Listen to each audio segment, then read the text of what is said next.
Assalomu alaykum kanalimiz a'zolari, mana sizlar uchun 1x1 bitta shinegli qurit apparatimizni sinash jarayoni ham o'rnatish buni video qilib ko'rsatamiz sizlarga akalar.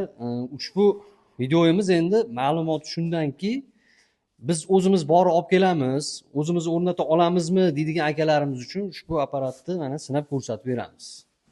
Birinchi ishni kompressorimizdan boshlaymiz. Mana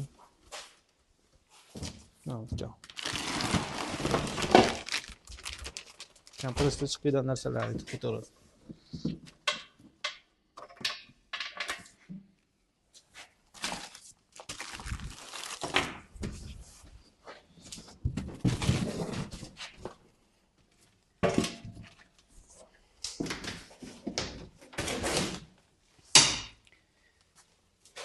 Hop, akalar, mana kompressorni ulashishdan oldingi mana nimalarni ko'rib olinglar. Yaxshilab, mana bitta temirida mana shu kirib chiqadigan joyi bor. Shuni orqaga itargan holatda suqiladi bu va tortib qo'yiladi. Endi bu yoq qismini ham shinegimizda filtr qismi bor. Filtrda ham xuddi mana ko'rishlaring mumkin. O'zlaringga tortib turib, keyin suqiladi. Havomiz ulandi, mana ko'rishlaring mumkin. Xo'p, kompressorimizni suqqanimizda tagida mana bitta qora joyi bor. Shuni ichida suv to'planadi, nimadir bo'ladi. Shu atmosferaga ishlagan hisobiga shuni bosib havosini chiqarib, mana shu suvni chiqarib turishlaring kerak. Bizda bunga oy yoki kun shart emas, bosib chiqarib tursalaring bo'laveradi.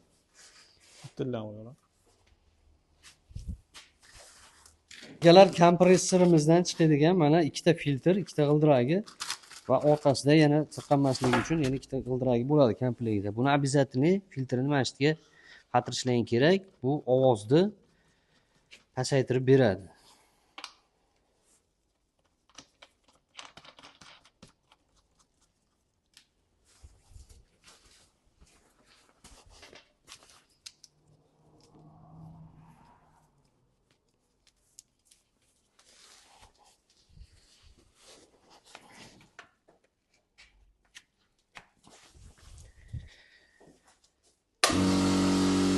Endi Kompressorimizni tokka ulab olganimizdan keyin mana bu yerda qizil tugmasi bor. Bu o'chirib yoqish vazifasini bajaradi. Mana bunda yonadi. Xo'p, akalar, endi yana bir qismi lazerda legirovka qilish jarayonini ko'rsatib o'tamiz. Buning uchun mana lazerimizni yoqamiz. Shunday shart emas. Buni ishlayaptimi yo'qmi, buni tekshirib olamiz birinchi o'rinda. Xo'p, mana shu holat bo'ladigan bo'lsa, havo suqilmagan bo'ladi. Bunga ham hushyor bo'lasizlar. Mana havo bo'ladi. Mana lazer qismimiz ishlayapti. Shuni aylantirib tomonini ko'rsatinglar, yana bitta narsani ko'rsatib o'tamiz. Xo'p, akalar, qaranglar. Mana shu shlangimiz, mana tepadagi qismi tepaga suqilgan bo'lishi kerak. Agar o'rni almashib qolgan bo'lsa, pichog'imiz ishlamaydi, lazer qismimiz ko'rmaydi, tanimaydi. Обязательно buni adashib o'rnini almashtirib qo'ymaydi. Bu holat qanday, qachon bo'ladi? Shunday qismimizni yuvgan holatimizda o'rnini almashtirib suqib qo'yganlar ham bo'ldi. Keyin yana bitta sababi, bu pichog'imiz 2 martalab ishlavoradi. O'sha holatda suzmamizda suyuq holatda bo'lganda pichog'imiz mana shu holatda ishlab qolyapti. Ko'p klientlarimizda mana shu holatda jalbalar tushyapti. Aslida o'sha o'zlarining xatosini hisobiga shu holat kelib chiqyapti. Mana pichog'imiz 2 marta masalan kesib olyapti.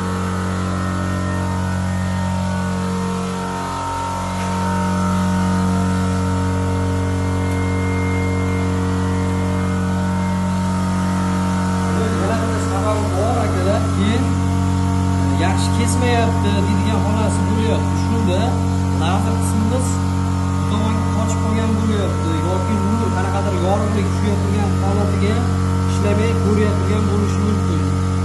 Ko'rish qanaqasi? Buni обязательно mana shu qolipimizni teshigi bilan buni lazer qismimizni to'g'ri qilib liniyasini ko'rib olishlaring kerak, обязательно.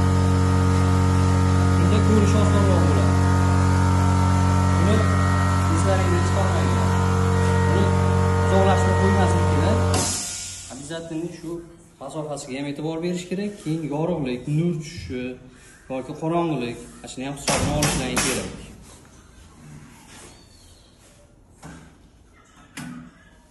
Akalar, endigi keyingi ishimiz shinek qismimizga o'tamiz. Mana ko'rishlaring mumkin. Suzmani mana bu yerga solasizlar. Birinchi o'rinda, hop, tepadagi knopkamiz bu lazerimizni o'chirib yoqish knopkasi. Bunisi esa shinekni, ichkaridagi shinegimizni aylanish qismi. Birinchi o'rinda hop, lazerni yoqib turib, buni tekshirib olamiz. Qo'lga hushyor bo'lgan holatda lazerimiz sezyapti, ishlayapti. Mana ko'rishlaring mumkin. Keyingi etap, hop, shinekni yoqamiz mana. O'chirasizlar, обязательно o'chirib olinglar. Mana bu yerda hop, qolipimiz nechi qolip bo'lsa, mana bu yozib qo'yilgan bo'ladi. 22 bo'lsa, bu turgani 18. Shuni qo'yib o'lchab olishlaring kerak. Nechi? Bu hozir 30 bo'lib ketgan, ya'ni 3 sm. Shuni 18 qolip bo'lsa, 1.8 qilib qo'yishlaring kerak. Значит, buni qisqartirish kerak.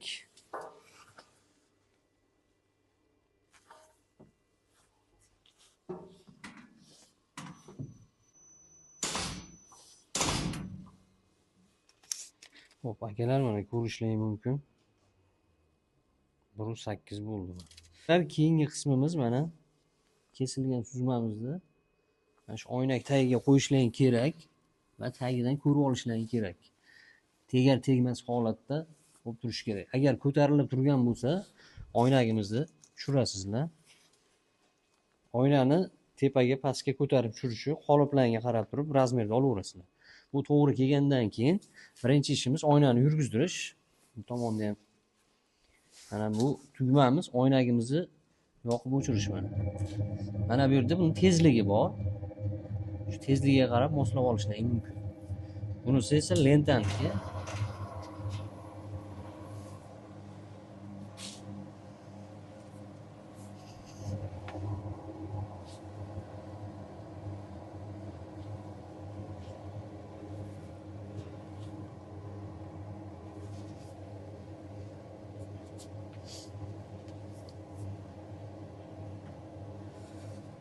Qurutimizni razmeriga qarab, shakliga qarab turib, sekin o'zgartirsalaring bo'laveradi. Chiqishiga qarab.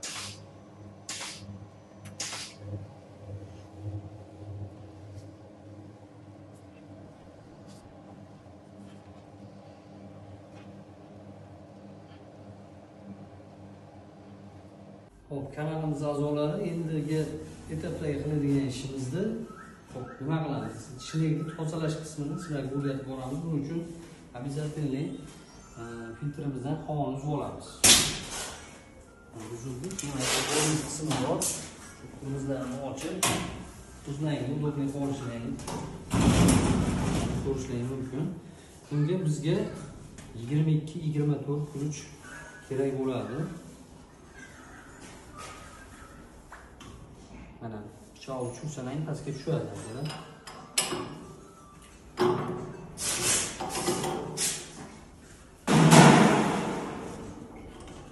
Mana shu holatda mana pastdagi boltini yechib turib pichog'imizni olamiz.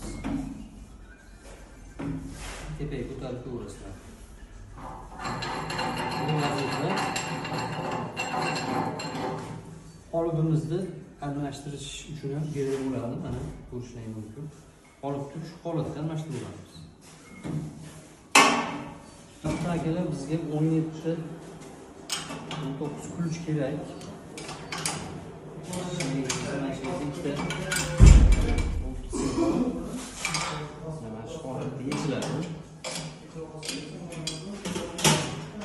Bu tozalash uchun kerak bo'ladi.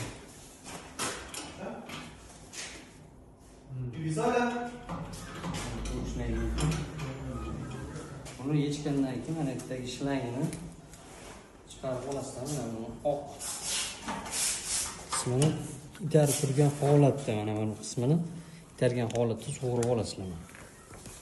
Chiqqan suzmani mana oldagi ishlangan bo'shaydi, mana chiqadi. Silindrimizga buni yuvishlaringda suv kirib ketmasin, shunga hushyor bo'lasizlar akalar.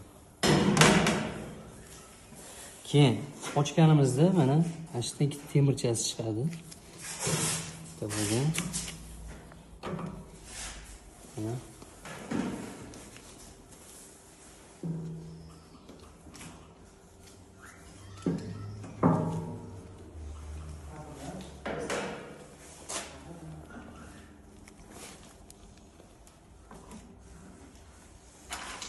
ichkaridan ozgina kuch talab qiladi. Tuzmasini olish havrimdan ko'tarilib bo'lib qana shu holatda chiqadi ishni qismimiz.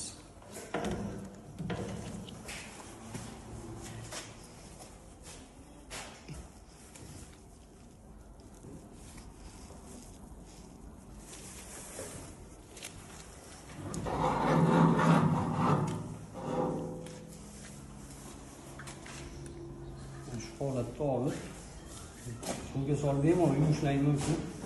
Yerzaviga zanglamaydi. Xo'p, akalar buni bir tomonini ko'tarib qo'yib turib, ichini ham tozalab, agar suv kuyib turib yuvsalangan bo'laveradi, ziyoni yo'q. Mana shu holatda agar videomiz mazkur kelgan bo'lsa, like bosishni unutmang. Kanalimizga a'zo bo'lishni so'rab qolamiz. Sog' bo'ling.